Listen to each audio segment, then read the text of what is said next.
நடிகர் விஜயும் நகைச்சுவை நடிகர் வடிவேலும் ஏந்தி ஏராளமான காமெடி காட்சிகளில் நடித்திருக்கிறார்கள். அதை பற்றி இந்த தொகுப்பில் பார்க்கலாம். தமிழ் சினிமாவில் உச்ச நட்சத்திர அந்தஸ்தை அடைந்துவிட வேண்டும் என்பதுதான் நடிகர்களின் கனவாக இருக்கும். அந்த கனவு நனவாக நகைச்சுவை உணர்வு கைகூட வேண்டும் என்பதுதான் தமிழ் சினிமாவின் நிதர்சனம். ரசிகர்களை கூட்டம் கூட்டமாக திரையரங்குகளுக்கு ஈர்க்கும் ஆற்றல் நகைச்சுவைக்கு மட்டுமே உள்ளது. இதன் காரணமாகவே நடிகர்கள் ஆக்ஷன், நடிப்பு, நடனம் என எல்லாவற்றிலும் கைதேர்ந்தவராக இருந்தாலும் நகைச்சுவை என்னும் கலையை தன்னுள் வளர்த்து கொள்ள தவம் கிடைக்கிறார்கள். அந்த வகையில் நடிகர் ரஜினிகாந்த் சூப்பர் ஸ்டார் அந்தஸ்து பெற்று உச்சத்தை தொட்டுவிட்ட போதும் தன் திரைப்படங்களில் வெள்ளந்தியாக நகைச்சுவை செய்வதை ஒரு நாளும் கைவிட்டதில்லை. கழுத்தில் பாம்பை வைத்துக்கொண்டு ரஜினி செய்யும் சேட்டைகளை யாராலும் மறந்திருக்க முடியாது. இதேபோல படையப்பா திரைப்படத்தில் தான் ஒரு மாஸ் ஹீரோ என்ற போதும் கூட நடிகர் செந்திலுடன் இணைந்து படம் முழுக்க காமெடி செய்திருப்பார் ரஜினிகாந்த். சூப்பர் ஸ்டாரின் இந்த அணுகுமுறையை பின்பற்றியே நடிகர் விஜயின் திரைப்பயணத்திலும் நகைச்சுவைக்கும் முக்கிய இடம் வழங்கப்பட்டுள்ளது.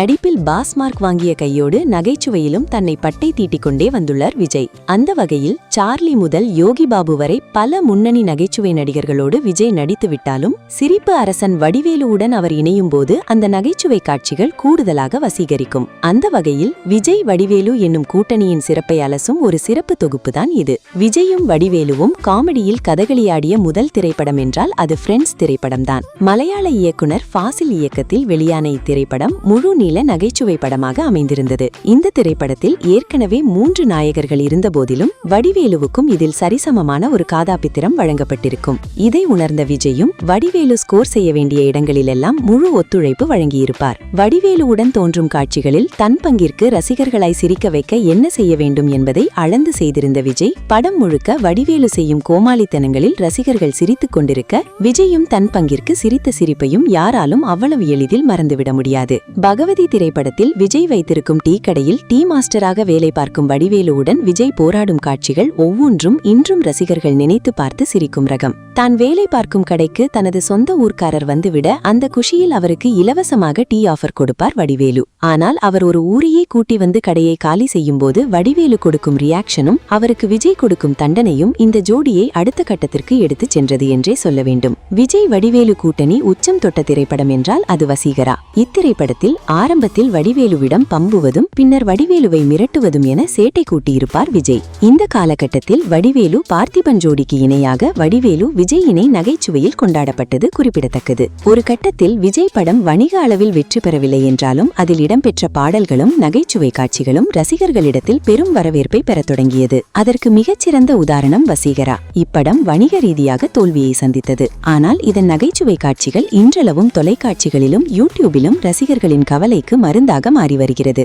கில்லி படத்தின் வெற்றிக்கு பின் விஜய் படங்களில் நகைச்சுவை கட்டாயம் இடம்பெற வேண்டும் என்கிற சூழல் உருவானது. இதன் காரணமாகவே மதுரா போன்ற திரைப்படங்களில் கதைக்களம் ஆக்ஷனாக உருவாக்கப்பட்டிருந்தாலும் காமெடி காட்சிகள் எண்ணிக்கை அதிகம் இடம்பெற்றிருக்கும். அதிலும் குறிப்பாக விஜயின் மாஸ் படம் என்றால் அதில் கட்டாயம் வடிவேலுவின் காமெடி இருக்கும் என்பது மதுரா திரைப்படம் உணர்த்தியது. தொடர்ந்து ஆக்ஷன் மசாலா படங்களில் நடித்து வந்த விஜய் நீண்ட இடைவேளைக்கு பிறகு நகைச்சுவை கலந்த காதல் கதையில் நடித்த படம் சச்சின். இதில் ஐயாசாமியாக ஒரே வகுப்பில் 9 வருடமாக படிக்கும் கல்லூரி மாணவராக வடிவேலுவும் அதே கல்லூரியில் புதிதாக சேர்ந்திருக்கும் மாணவராக விஜயும் காட்சிக்கு காட்சி நகைச்சுவை செய்து சிரித்த வைத்திருப்பார்கள். ஜெனிலியாவிடம் வடிவேலுவை மாட்டிவிடும் காட்சிகளில் காமெடி சிக்ஸர்களை அவுட் ஆஃப் த ஸ்டேடியம் வரை பறக்கவிட்டிருப்பார் சச்சின். இப்படத்தின் கிளைமாக்ஸ் காட்சியை தவிர மற்ற எல்லா காட்சியும் ரசிகர்களை வயிறு குலுங்க சிரிக்கும் வண்ணம் உருவாக்கியிருப்பார் இயக்குனர் ஜான் மகேந்திரன். இதை உணர்ந்த விஜயும் வடிவேலுவும் ஆமடியில் கூட்டணி போட்டு இரட்டை சதம் அடித்து அசத்தியிருப்பார்கள். விஜய் வடிவேலு கூட்டணிக்கு கிடைத்த அதிரி புதிரி வரவேற்பை தொடர்ந்து கதைப்படி இவர்கள் இருவருக்கும் காம்பினேஷன் காட்சிகள் இல்லை என்றாலும் வடிவேலுவுக்கு தனி ட்ராக் கொடுத்து அவரை எப்படியாவது விஜய் படத்தில் ஒப்பந்தம் செய்து விடுவது தயாரிப்பாளர்களின் வழக்கம்.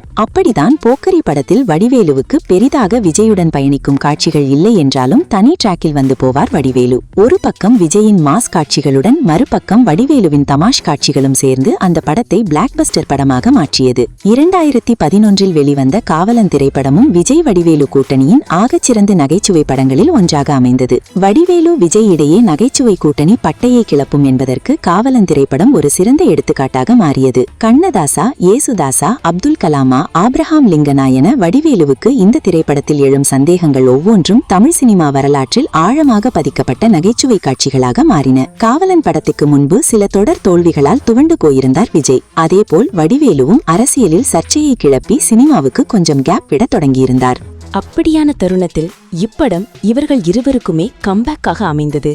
நடிப்பை தாண்டி இவர்கள் இருவருக்கும் இடையே உள்ள மற்றுமொரு ஒற்றுமை, இவர்கள் இருவருமே சிறந்த பாடகர்கள் என்பதுதான். இதை நன்கு அறிந்த தேவா இவர்கள் இருவரையும் இணைத்து பகவதி படத்தில் ஒரு பாடலை பாட வைத்திருப்பார். காமெடியும் கானாவும் சேர்ந்து கடைகட்டிய அந்த பாடல் ரசிகர்களை வெகுவாக கவர்ந்தது.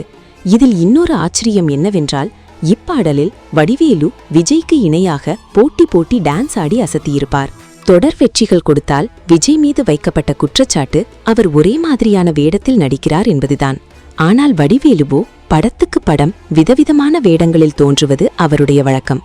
அப்படிதான் வில்லு படத்தில் வித்தியாசமான ஒரு ஹேர்ஸ்டைலுடன் மாடா என்னும் மாடசாமியாக தோன்றியிருப்பார் வடிவேலு.